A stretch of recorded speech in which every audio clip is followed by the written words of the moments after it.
नमस्कार मित्रमैत्रिणींनो, आज आपण सिनेमातील सन्नाटा म्हणजेच ज्येष्ठ अभिनेते किशोर नांदलस्कर यांच्याबद्दल जाणून घेत आहोत.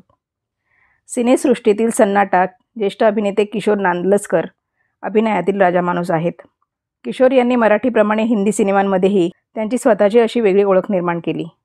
किशोर नांदलस्कर यांनी आत्तापर्यंत 40 नाटकं, 30हून अधिक मराठी आणि हिंदी सिनेमे तसेच 20पेक्षा जास्त मालिकांमध्ये काम केलेलं आहे.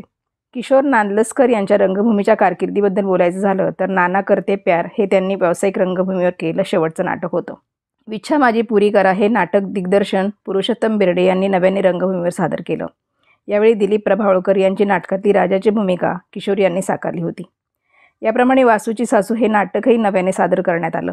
त्यातली प्रभावळकरांची भूमिका किशोर यांनी साकारली होती. या दोन्ही भूमिका किशोर नांदलस्कर यांनी आपल्या खास अंदाजात सादर केल्या होत्या. व्यावसायिक रंगभूमीवर किशोर यांनी चल आटप लवकर, भ्रमाचा भोपळा, पाहुणा, श्रीमान श्रीमती, भोळे डॅम्बिस, वन रूम किचन इत्यादी नाटकांमधून प्रेक्षकांचं मनोरंजन केलं आहे. सारे सज्जन, शेजारी शेजारी, हळद रुसली कुंकू हसलं या मराठीतल्या गाजलेल्या सिनेमांप्रमाणेच त्यांनी महेश मांजरेकर यांच्या वास्तव सिनेमातून बॉलिवूडमध्ये प्रवेश केला. जिस देश में गंगा रहता है, तेरा मेरा साथ है, खाकी, जान जाए पर वचन न जाए, ये तेरा घर ये मेरा घर, हलचल, सिंघम या हिंदी सिनेमातील त्यांच्या भूमिका विशेष गाजल्या. एका शब्दाच्या भूमिकेने झाला अभिनयाचा प्रवास. प्रसंगी मंदिर बनले घर अशी होती किशोर नांदलस्करांची सुरुवात. किशोर नांदलस्कर यांना अभिनयाचा वारसा त्यांचे वडील खंडेराव यांच्याकडून मिळाला होता. खंडेराव यांनी त्या काळात नाटकांमधून स्त्री भूमिका साकारल्या. केशवराव दाते यांच्या नाटक कंपनीत तसेच अन्य काही नाटकांमधून देखील त्यांनी काम केलेलं आहे. पुढे अभिनयाला रामराम करून खंडेराव यांनी काही काळ ज्युपिटर गिरणीत नोकरी केली.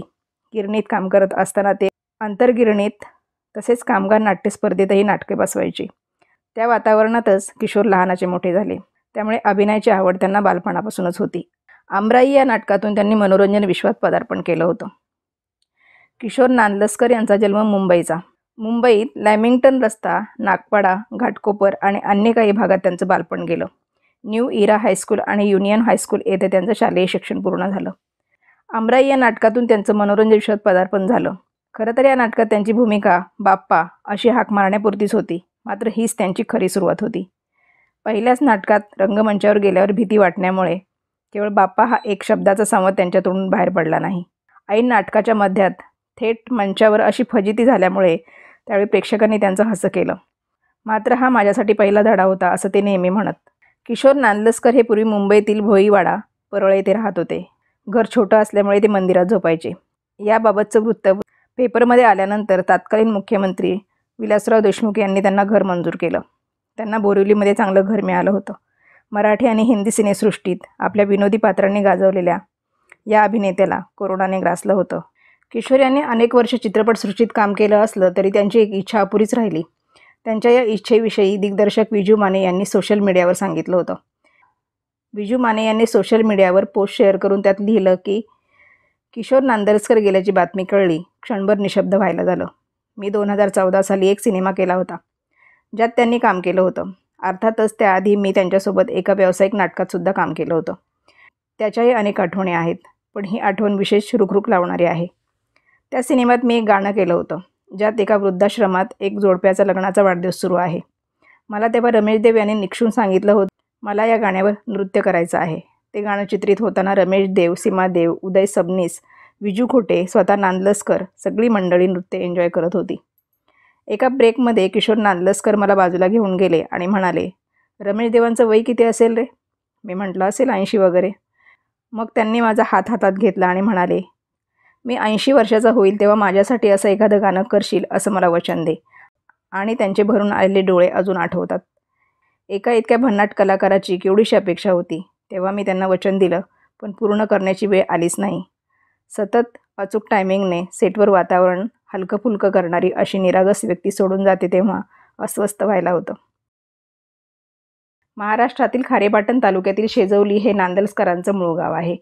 त्यांनी लोकनाट्य लेखक शरद निफाडकर यांची विठ्ठल फरारी, नथेतून मारला तीर, सुंदरा मनामध्ये भरली ही नाटके केली. त्याच काळात 1980 मध्ये त्यांनी दूरदर्शनच्या गजरा, नाटक आणि इतर कार्यक्रमांमध्ये भाग घेतला होता.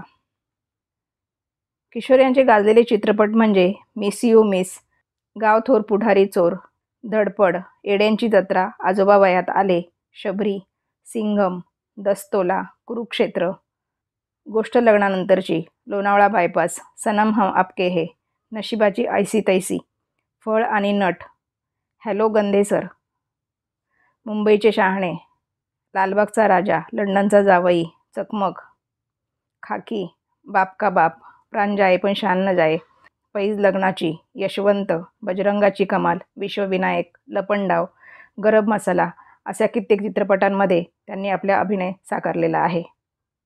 दूरदर्शनवरील त्यांच्या गाजलेल्या मालिका म्हणजे कोपरखळी, झाले मोकळे आकाश, भिकाजीराव करोडपती, नसती आफत.